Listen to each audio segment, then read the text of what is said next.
وقت شما بخیر.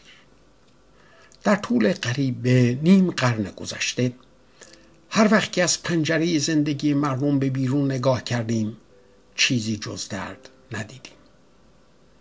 گرسنگی است که همیشه بر سر سفره ها حاضر بوده. جوانانمون از فرط استیصال سرگردون تو کوچه های بی سرانجام اعتیاد لولیدند.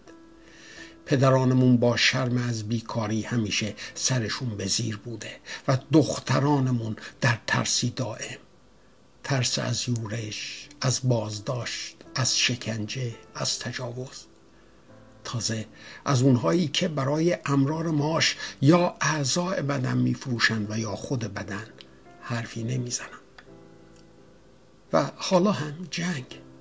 انگار این سرزمین خسته قرار نیست نفسی راحت بکشه. راستش آدم نمیدونه چی کار بکنه. گریه بکنه به حال این ملت که شاهد فرو ریختن سازهاشه، یا اینکه شادی بکنه از اینکه بالاخره یکی داره انتقام این همه جنایاتو داره میگیره، انتقام این همه تجاوزاتو داره میگیره.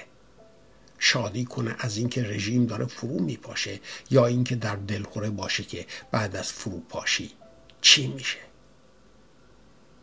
وجودمون از احساسات ضد و نقیض پره.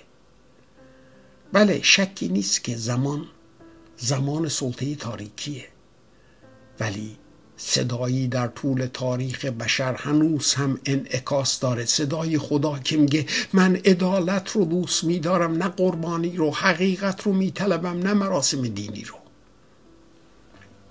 به همین به ما امید میده. امیدی هست. خدا هنوز صدای مظلومان رو میشنوه.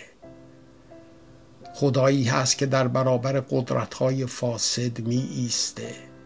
خدایی هست که از دل خاکسترها قومی جدید برمیخیزونه. و امروز او ما شاگردان رو میخونه که برخیزیم، نه با شمشیر بلکه با راستی و حقیقت، نه با نفرت بلکه با نوری که ظلمت رو رسوا میکنه، با دلیری، با صدایی که دیگه خاموش نمیمونه، چرا که خدا با دلیرانه، نه با بی تفاوتان.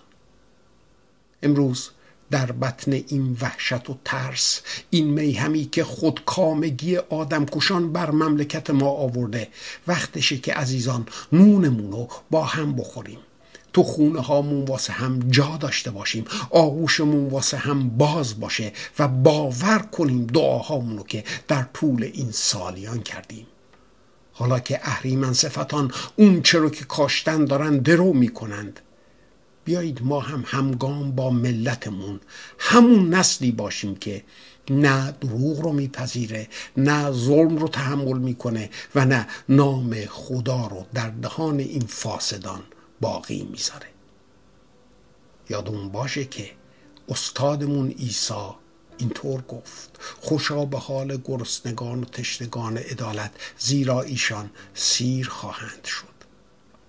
و فکر میکنم ما شاگردان همون گرسنگانیم. اما این گرسنگی نوید آمدن نان حقیقیه، نان آزادی، نان عدالت، نان پادشاهی خدا. و تا به اون روز که زیاد هم دور نیست، کماکان دیسیپلین فیض رو حفظ کنیم.